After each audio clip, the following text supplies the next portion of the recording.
Oi, eu sou a Gabi Xavier e sim, eu tô fora do meu cenário, porque sabe como é, né? Hoje eu vim comentar o último episódio dessa temporada de Attack on Titan, então quem fala que eu só falo disso, tô desmontando de uma vez, né? Pra que continuar?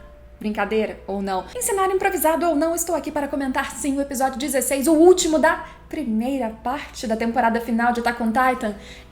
Foi confirmado no final desse episódio hoje que a gente vai ter continuação sim em anime, não vai ser filme, porque esse episódio 16, desculpa que vai estar com muito reverb aqui, tá gente? Mas esse episódio 16, ele adaptou até o capítulo 116 do mangá, e a gente termina o mangá agora em abril no 139, ou seja, a gente tem do 117 até o 139 para ser adaptado a partir da temporada de inverno de 2022. A temporada de inverno de animes começa geralmente de janeiro e vai até ali o comecinho de abril. Então, nesse período do ano que vem, a gente volta com o episódio 76 de Attack on Titan, temporada final, que já tem título e se chamará Julgamento. E depois no final aqui do vídeo a gente vai comentar o teaser que saiu, mostrando algumas coisinhas pra gente se preparar para a próxima parte, mas agora vamos comentar episódio 75 ou 16, porque aconteceram muitas coisas e eu vou dizer que eu já sabia como ia terminar, já sabia que o ápice seria assim, bem no vem aí, naquela hora que você fica angustiada pra saber o que vai acontecer, mas meu coração foi palpitando, fiquei nervosa, meu olho foi enchendo de lágrima, porque, gente, o que vem daí pra frente é só emoção, é só loucuras e emoção, então se prepara. Sabe que o último vídeo de 44 minutos, comentário de episódio duplo, foi desmonetizado, menos indicado, então ajuda aí enquanto o YouTube não faz uma coisinha, espero que não. Desce de novo comigo, vai compartilhando, comenta, deixa o like, ajuda a gente a driblar esses problemas. Sempre se inscreve se não for inscrito, porque a gente continua comentando de Shingeki, mangá ou anime, todo domingo pra gente manter programação do canal, beleza? Fiquem por aí. E pra quem curtiu muito, tem até camiseta com estampa exclusiva como a que eu estou usando e outras de Shingeki e de outros animes também no link aqui embaixo. Vai lá depois. Episódio 16 adaptou basicamente ali capítulo 115 e 116 do mangá, pra quem sempre gosta de saber, só que alguns flashbacks do 115 já tinham aparecido no episódio passado e algumas coisinhas do 115 também foram cortadas, tiradas de propósito pra sempre ou porque aparecerão no próximo momento, na próxima parte do anime, bem de propósito, né? Por exemplo,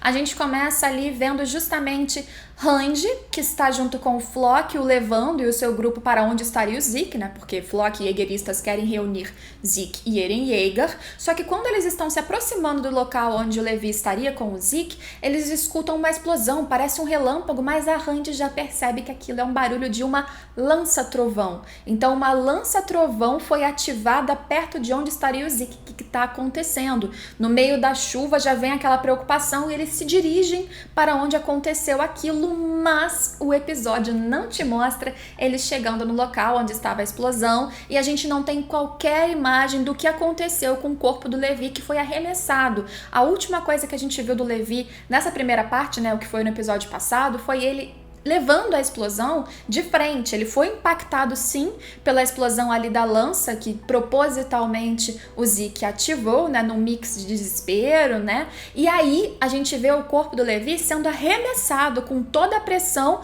então algum impacto, um grande impacto ele sofreu. Será que ele morreu? Será que ele tá morrendo? O que aconteceu com o Levi? O Zeke a gente viu.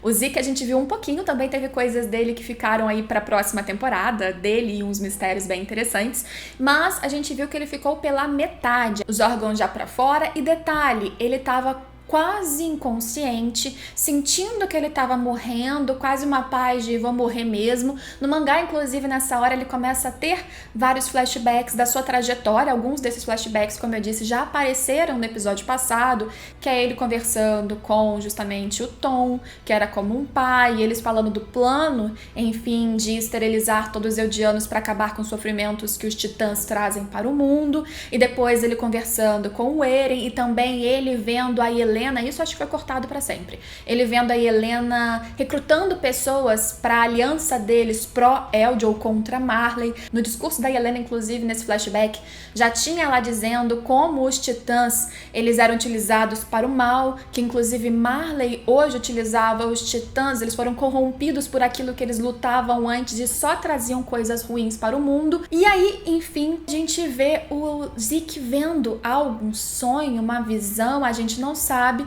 mas ele vê o vislumbre, o relance de uma menina.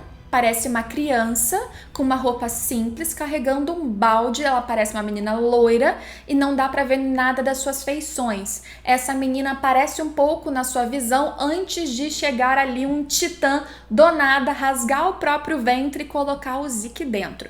Porque os danos no seu corpo foram muito fortes e a gente já entendeu nessa história também que para um portador de titã se regenerar, ele tem que ter muita vontade, né? Quanto maior o ferimento, mais a vontade de viver. Se ele estiver desistindo, por exemplo, ele sequer se regenera. E também deve haver uma limitação, né, de novo, do quanto você teve de dano pro quanto você precisa recuperar. Só que esse titã, ele foi um furo meio grande no mangá, porque ele vem meio que do nada, sem nenhum aviso, apesar da gente ver que é um dos titãs que estava ali com o Zeke quando ele estava fugindo, né? Só que não tinha nenhuma pista no mangá para que ele tivesse resistido. Ele foi revivido, ele veio do nada, o que estava acontecendo ali?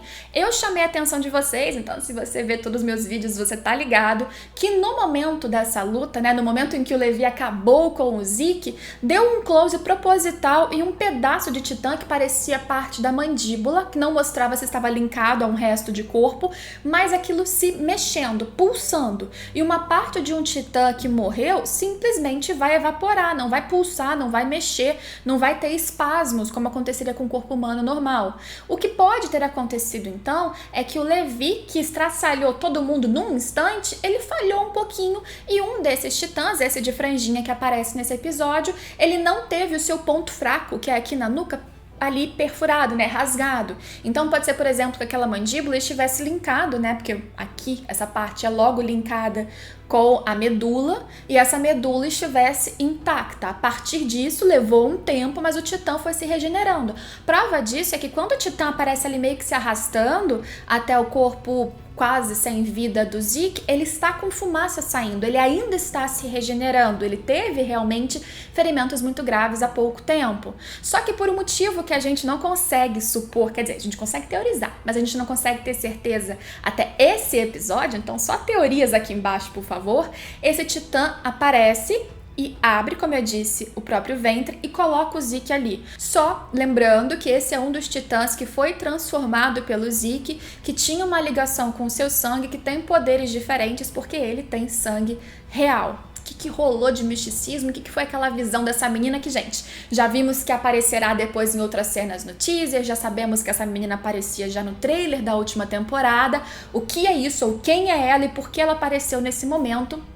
Vai pensando e quero teorias de quem não leu o mangá e não sabe spoiler, tá? Não vem fingir que você não sabe aqui pra falar que acertou aqui embaixo, tá? Enquanto isso, a gente tem a Helena, que agora tá livre lá em Parades, conversando com o Pixis e as pessoas lá em Parades estão com algumas faixas enroladas no braço, porque uma galera bebeu o vinho batizado do Zeke e podem ser transformados com um grito dele, como acabou de acontecer na floresta com a galera do Levi. E na conversa com a Helena, ela fala pro Pixis que bom que você está aceitando tudo, tá aqui em Shiganshina, mandou toda a sua tropa ficar aqui e vocês não estão revidando, você proibiu os seus soldados de se rebelar, e ele fala, não tinha muito o que fazer, porque a gente bebeu esse vinho, estamos sujeitos à vontade do Zeke e Eiga para mantermos nossa humanidade ou não, e vários aliados inclusive se voltaram contra mim, inclusive um que tá ali na sala e que fala, desculpa, mas eu e meu filho bebemos o vinho, o que aconteceu? Parte deles já se uniram à facção Yeager, apoio ao Eren e ao plano dele, que seria junto com a própria Helena e o Zeke, até onde a gente sabe,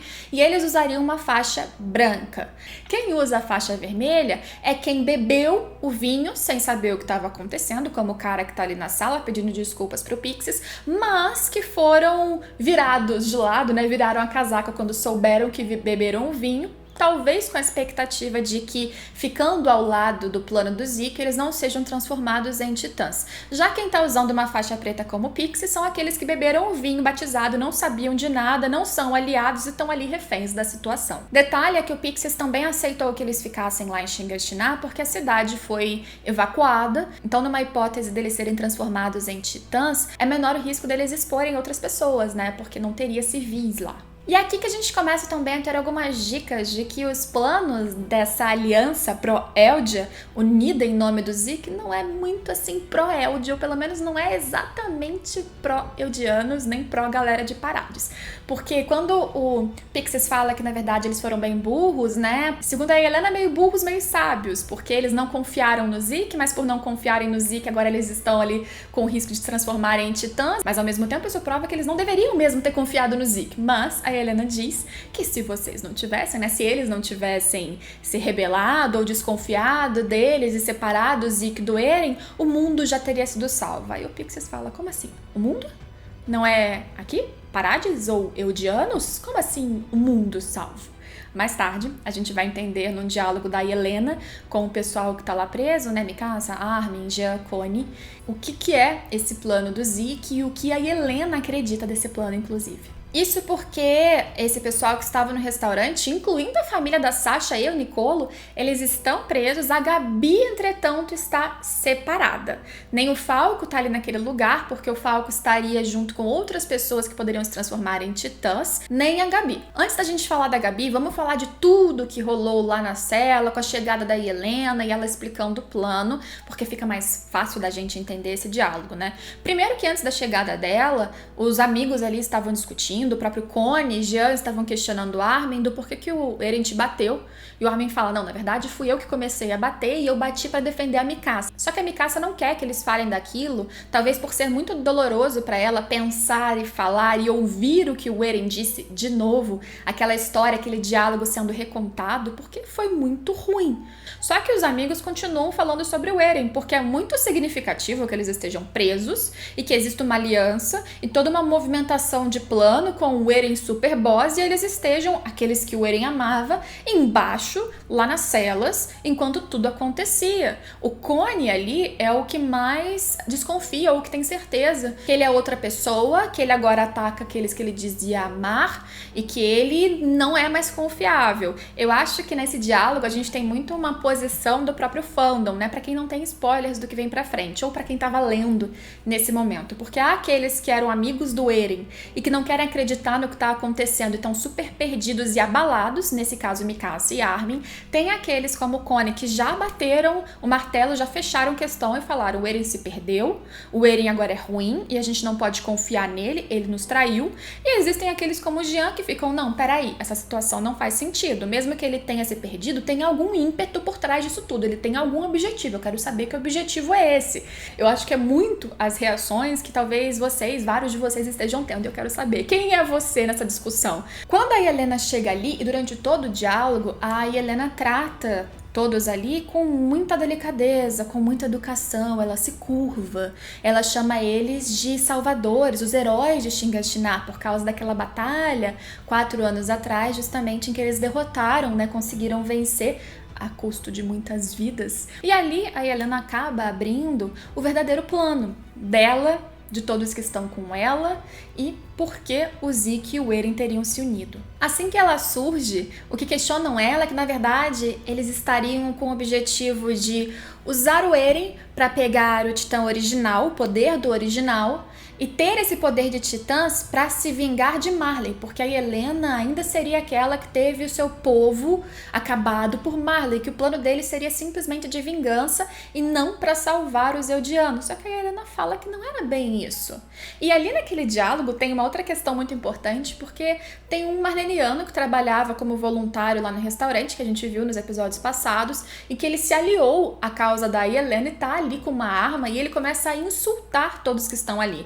O Nicolo, porque ele acreditou nesses demônios, e ele começa a justamente confrontar o Nicolo, que tá ali falando, pô, por que você tá do lado dessas pessoas? Não faz sentido, você está sendo um traidor.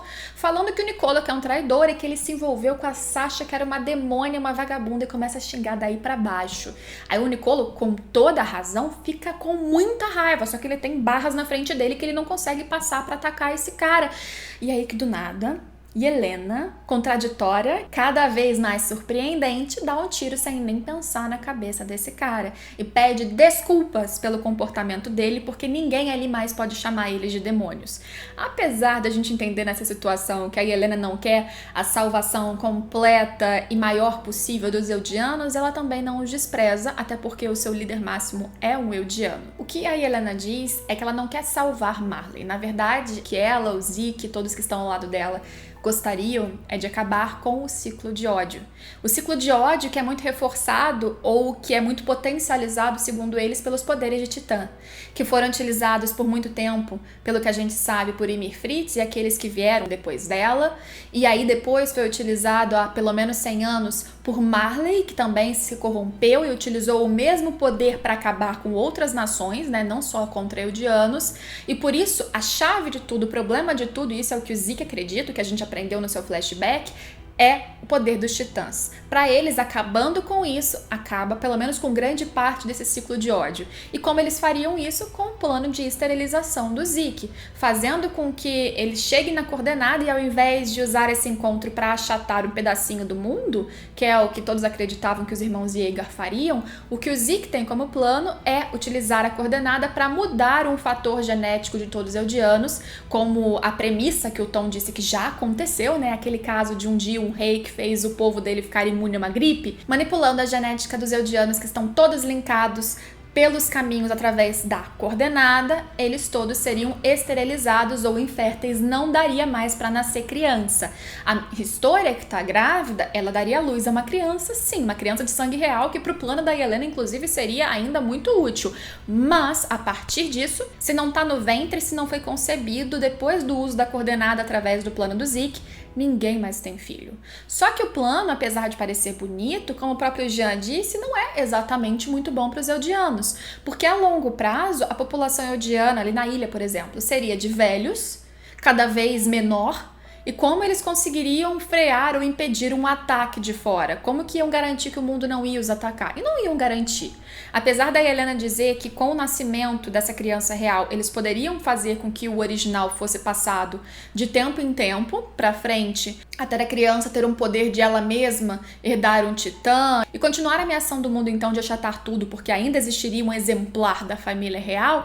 Apesar disso, tem um limite. Por exemplo, se a gente considerasse que a Historia ia pegar o titã do Zeke antes dele morrer, né, do prazo dele que tá acabando, ela teria 13 anos até o seu próprio filho, que é o único filho, ninguém mais nasceria depois disso, para ele pegar, e depois mais 13 anos para ele ter o poder. Ou talvez eles fossem mantendo depois da Historia em outras pessoas, até o filho dela pegar só lá na frente, quando o mundo ameaçasse. Fosse como fosse, tem prazo para isso durar. Os Eldianos da ilha, especialmente, ficariam suscetíveis a ataques mais tempo, menos tempo. Só que o plano da Helena, que ela admite que não é perfeito para ela ou para eles em relação ao fim do ciclo de ódio. Para ela, depois de milhares de anos, em todas as futuras gerações, os irmãos Yeager seriam reconhecidos como messias, como dois deuses, colocados nas histórias, eternizados, nunca esquecidos, porque eles teriam terminado com um grande motivo para tantas guerras, para tanto sofrimento, para tanto ódio. E eu vou dizer que eu realmente acho que para tudo terminar nessa história, os titãs deveriam acabar, porque os titãs são mesmo utilizados para coisas ruins, porque os humanos têm dentro de si muito desse orgulho, dessa ambição, desse ódio. Se tem um poder muito grande na sua mão, você vai revidar com ele, ou você vai utilizá-lo se você for ambicioso para dominar outras nações, como Marley acabou fazendo também. Só que dessa maneira não dá para dizer que você está salvando Eldianos, você está sacrificando esse povo em prol de todo o resto. Para o Zeke, o sofrimento dos titãs, a existência dos titãs e do sangue eldiano também traz sofrimento para os próprios eldianos, porque essa foi a realidade dele. Ele teve uma criação que foi em cima disso, ele teve colocado em cima dele uma responsabilidade em cima desse sangue real dele como um eldiano, e ele soube da história do Tom, que perdeu o filho e a mulher por causa do seu sangue. Então, para o Zeke, a própria existência como eldiano já era uma maldição. Então, para ele não nascer já seria liberdade. Esse é o raciocínio do Zeke. Agora, se esse é o raciocínio que cabe ao Eren, aí a gente tem que pensar, né? Porque teoricamente o Eren está andando juntinho com o Zeke no mesmo plano. Seja como for, o Armin depois dessa conversa chora e, segundo ele, porque ele está extremamente emocionado com esse plano. O Armin ficaria emocionado e feliz com esse plano? O Armin também não teria visto todos os defeitos que o Jean viu? E o Armin, que está perdido em relação aos objetivos do seu amigo, ele pensa o que após escutar isso tudo? Tá mesmo emocionado? Ou o que aconteceu? Ou suas lágrimas são por causa de outro motivo? Interpretações aqui embaixo também. E finalmente podemos falar sobre Gabi, que estava numa cela separada e recebe uma visita que ela não esperava e não queria do Eren. Antes disso, a gente vê que a Gabi, que é uma criança, tá? Eu sei que a gente começa a história sendo colocado para enxergar a Gabi como soldado, como alguém muito forte, porque ela luta, porque ela mata, porque ela faz e acontece, mas ela é uma criança. E naquela situação em que ela está perdida, sem controle de nada e sendo confrontada, a verdade máxima da sua vida sendo colocada em xeque, ela tá com medo. Ela ali tá pensando como ela gosta da família da Sasha, daquelas pessoas que são demônios e como que isso faz sentido se eles são demônios. Ela não consegue se entender. Ela tá em choque e ela não consegue nem se mover, porque ela também tem, como eu disse, medo. E quando chega o Eren ali, ela também não consegue muito fazer nada. Só que o Eren chega falando pra ela cooperar, se quiser salvar ela, o Falco, que ela tem que chegar no rádio pedir socorro pra quem tiver ali infiltrado na ilha, o que o Eren já espera que esteja acontecendo, né? Que a galera esteja entrando na ilha, assim como ele fez em Marley, né? Só que antes dele terminar o raciocínio, chega a Pieck, disfarçada de Jägerista, né? De roupa da tropa e faixinha branca, coloca sem pensar uma faca no pescoço de um que tava ali na cela e aponta uma arma pro Eren. E ela fala pra Gabi pegar o rifle do morto no chão, apontar pro Eren e começa a dialogar. Inicialmente parece que ela tá tentando fazer o Eren se render e o Eren não quer se render porque ele acredita que as ordens da Pieck, como uma soldada, alguém que só obedece, seria pegar o Titã original e não matá-lo. Porque se ela mata ali sem se transformar em titã e engoli-lo, eles perdem o poder da coordenada e isso não seria interessante pra Marley e ela seria punida. E ele enfrenta a arma, o gatilho, coloca a testa contra e fala: você não vai atirar, não vou tirar a mão do bolso, não vou te obedecer. E de repente, pra surpresa de todo mundo, e principalmente pra Gabi ali, ela fala: é isso mesmo. E na verdade, ela queria se virar contra Marley. O que a Pieck fala é que ela, na verdade, ela se transformou numa guerreira eldiana por causa do seu pai, que ela queria proteger e dar uma vida melhor, só que o seu pai sofre muito, porque para isso ela ficou com a vida limitada, né? No máximo mais 13 anos. E por isso ela queria, antes de morrer, dar um futuro pro pai dela, uma situação em que os eldianos tivessem como viver bem, que ele visse um mundo em que os eldianos estivessem livres. E ela só conseguiria fazer isso, segundo ela, derrotando Marley. Então ela tá ali e tem aliados sim na ilha, mas ela aproveitou para chegar perto do Eren para se virar contra os seus aliados e lutar contra Marley. E para isso ela tenta se aproximar do Eren, que não acredita tanto nela, mas choca a Gabi.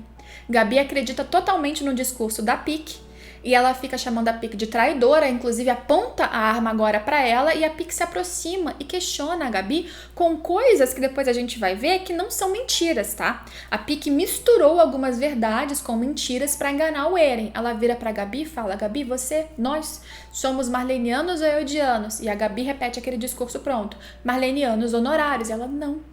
Nós somos do povo de Ymir. Aconteça o que aconteça, nós somos descendentes de Ymir e nós nos transformamos em titãs.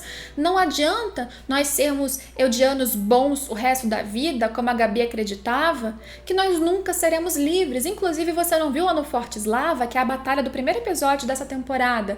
Os titãs estão perdendo a importância. Daqui a pouco, nem para isso a gente vai servir, para ser usado de arma. Nós somos descartáveis. Nós não vamos nunca ser considerados livres. E a Gabi fica em choque.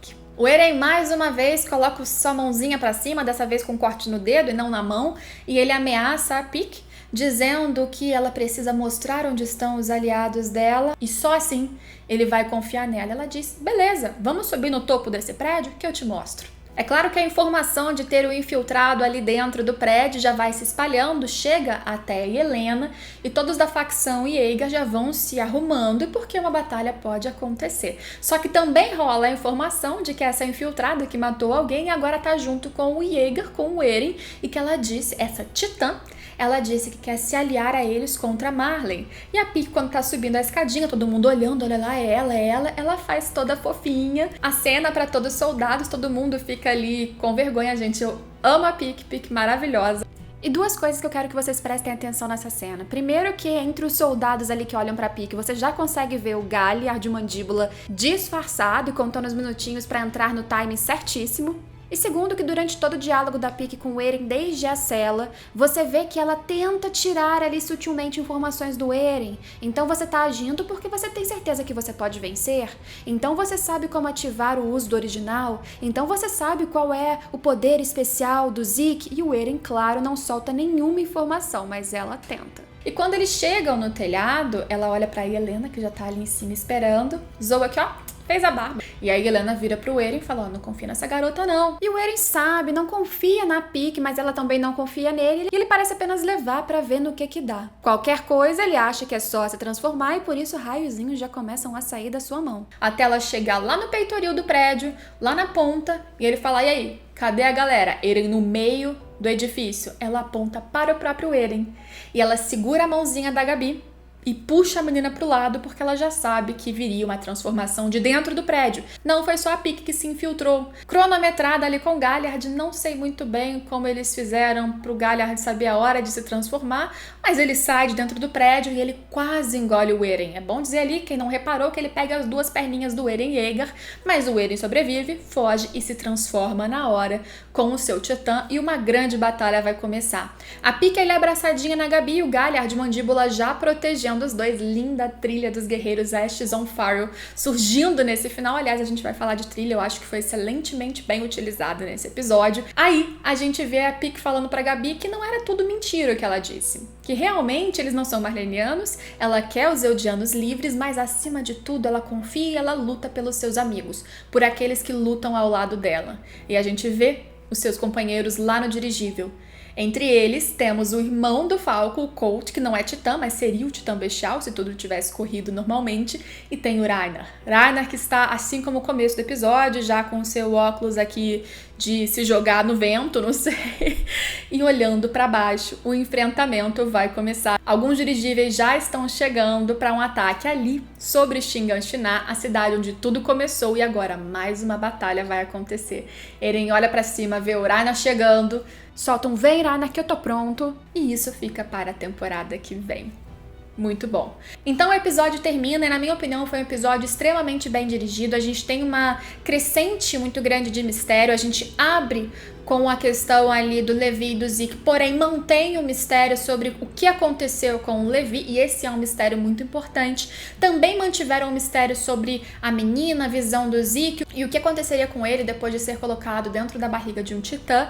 O Zeke e o Bestial, então, não estão nessa batalha, o Levi também não, ambos foram colocados numa explosão e nem sabemos se vão sobreviver. Randy e Flock também estão lá perto disso que estava acontecendo, né, de onde aconteceu a explosão dos dois, e ali em Shiganshina, uma batalha tá começando. Uma batalha que, para lembrar, a galera que podia lutar também, ou grande parte deles, os soldados que beberam vinho, e mesmo Mikasa, Armin, Jean e Connie, estão todos lá na cadeia. Quem tá livre para lutar, até onde a gente sabe, são os Jaegeristas que estão ali em cima e que estavam se preparando. E aí? Como é que vai ser essa batalha? Episódio 76, só inverno que vem. Temporada de inverno, a gente volta com Attack on Titan. Não tem confirmação de quantos episódios serão ainda. Não temos confirmação de data específica, né? Acredito que eles vão controlar ainda como será a produção. E a próxima parte, a gente imagina que vai ser até o final, porque, bem, se eles vão dividir para continuar, não faz sentido dividir e não terminar, né? A expectativa é que termine nesse próximo momento, ainda animado por Mapa Studio, com muitas dificuldades de animação, e vocês vão ver.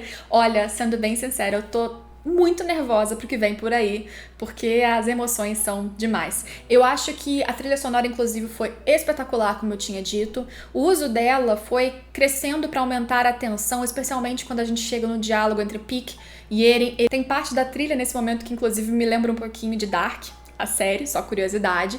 E quando chega no telhado, não tem trilha nenhuma, é silêncio completo, porque você tem que ter a expectativa do que vai acontecer. A trilha serve para dar a gente um pouquinho de clima. Você sabe pela trilha se você deve se emocionar, ficar tenso, ter medo, ficar feliz. Quando tem silêncio total, é para você não fazer ideia do que vai acontecer. Só quando vem a trilha dos guerreiros, que aí o ataque começa e a gente termina no ápice. Ah, e mais uma vez nesse teaser anunciando a próxima temporada, como eu já citei, tivemos a aparição dessa menina loira. Em outras cenas, a gente teve ela num líquido e uma coisa brilhante se aproximando, a gente teve ela sendo apontada por várias mãos e a gente teve depois vários fragmentos de cenas da primeira à quarta temporada que a gente já acompanhou, e depois desses vários fragmentos tivemos uma pessoa de capa preta, cabelo grande, de frente, de costas pra gente e de frente para uma espécie de árvore brilhante, uma luz que sai do chão e vai crescendo em vários ramos. Sensacional! Pra mim foi um episódio maravilhoso pra terminar e um ponto muito bom pra deixar a galera que não sabe o que vem aí muito nervoso. Me conta, você tá na expectativa? Você vai aguentar esperar? Vamos comentar sobre tudo que a gente puder, vídeos extras, deixe sugestões aqui embaixo nas redes sociais, sempre enquanto a gente puder, aos domingos aqui no canal. Então continua assistindo, e se você segue o mangá, eu também vou comentar, claro, quando vier o último capítulo, e é logo, né? É em breve. A gente vai comentar outros animes também, agora com o fim da temporada e com algumas coisas se resolvendo, eu vou ter um tempinho a mais de comentar animes que acabaram de terminar, outros que vão começar e outros quadros que eu vou retornar agora, então se inscreve para acompanhar tudo. A gente se vê em todos os próximos vídeos, mas comenta aqui embaixo o que você tá sentindo, o que você achou dessa finalização, e claro, da notícia de que vai continuar. Espero vocês e em locais provisórios, tá? Me acompanha nas redes sociais para você entender o que tá acontecendo. Tchau, tchau!